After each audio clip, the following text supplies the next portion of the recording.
Hello and welcome. This is Gist Nigeria. Coming up on the program, police brutality. 1 year after ENDSARS demonstrations, young Nigerians say not much has changed and insist on better policing. The harassment as a whole, they will check your phone without a warrant. I do not think that a lot has been put in place to stop the abuses that were noticed with ENDSARS. Police say efforts underway to improve service delivery.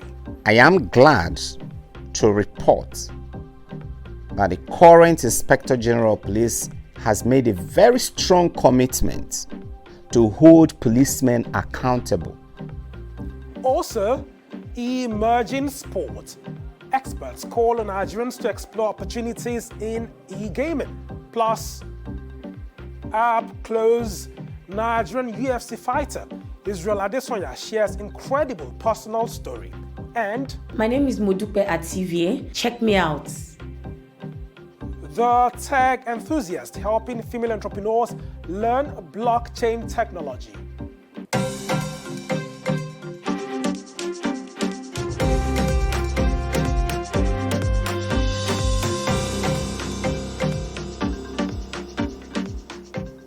Welcome to Gist Nigeria from the BBC and Channels Television, where we bring you stories making the rounds on social media. I'm Wale Fakile. Let's start with our top story.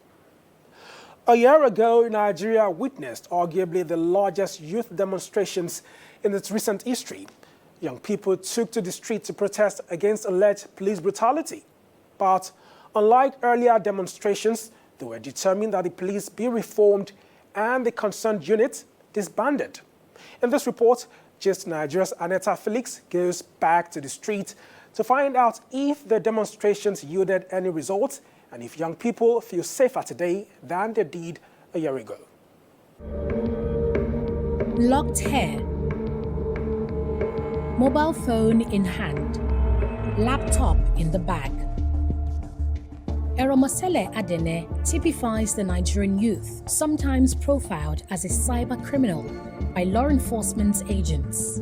But that's not why the police arrested him on Saturday, November 7th, 2020. He was arrested for protesting against police brutality on young people who look like him. That stereotype is horrible. It doesn't favor us in any way. It puts us in harm's way. You're driving and then you see a police checkpoint and already know you're going to be harassed. Eromosele was one of thousands of Nigerians who called out a police unit for alleged extortion, harassment, and extrajudicial killings.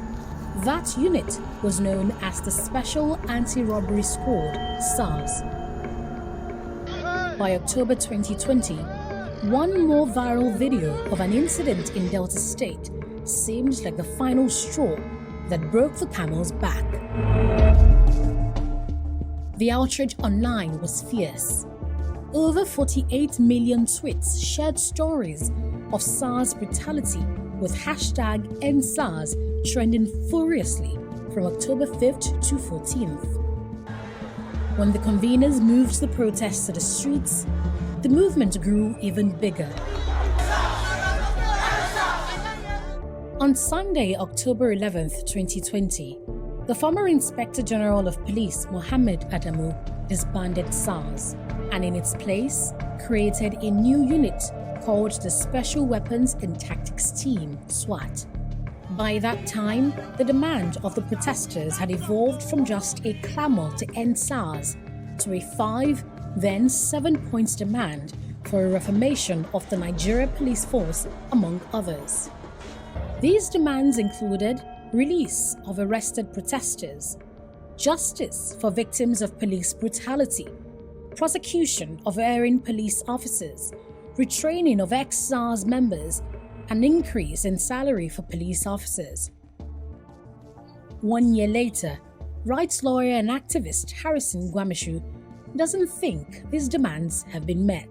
Families are calling us and saying that those who are arrested during October protests are still in police custody, are still in prison custody in Lagos, in Kirikiri. So, the president gave order that the protesters should be released, and that order has not been obeyed. It's been a year since the nationwide ENDSARS protest. SARS as a unit is no more. But what became of the police officers who made up the squad? How many indicted officers were punished? And how many Nigerians have been compensated? Repeated efforts to get responses to these questions from the police met a brick wall. However, when asked similar questions earlier this year, police spokesperson Frank Umba said the force will continue to improve its operations. I am glad to report that the current Inspector General of Police, IGP Usman Alkali Baba, has made a very strong commitment to use the twin tool of reward and punishment to hold policemen accountable. The Nigerian police force promised to train officers, drive law enforcement with technology, and prosecute officers indicted for corruption and abuse. But 1 year after the ENDSARS protest, do Nigerians see any change in the way the police relate to them? I'm actually safe. When I was coming, I was praying they shouldn't even block me because the harassment is still going on. I don't feel safe. You don't even trust a uniformed man again. Where they needed to caution people, they don't do that. You understand? They will just nab you.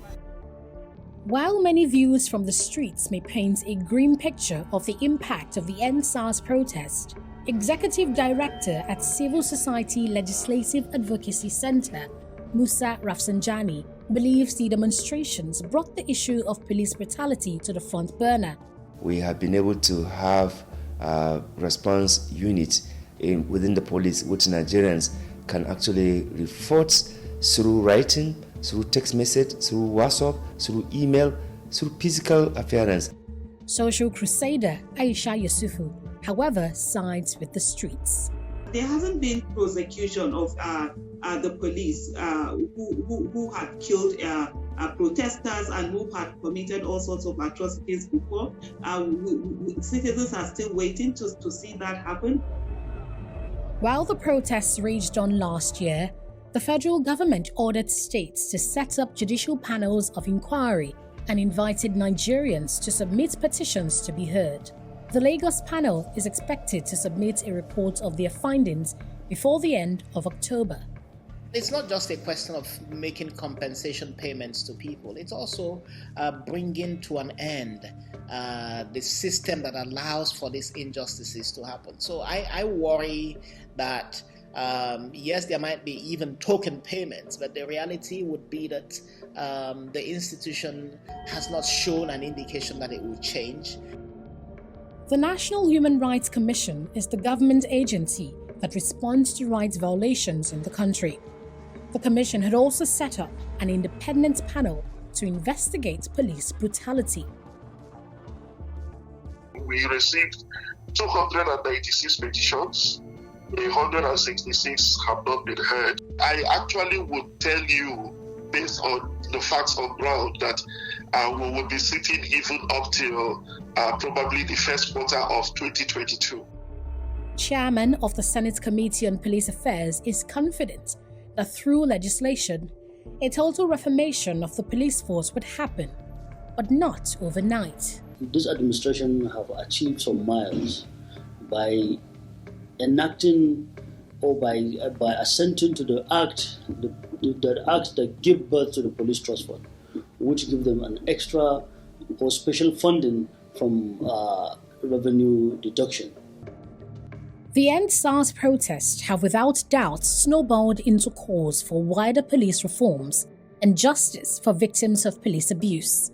While this justice has remained elusive for some, young Nigerians like Eromasele are hopeful that the gains made from the demonstrations won't fade away with the sands of time. Annetta, Felix, Gist, Nigeria.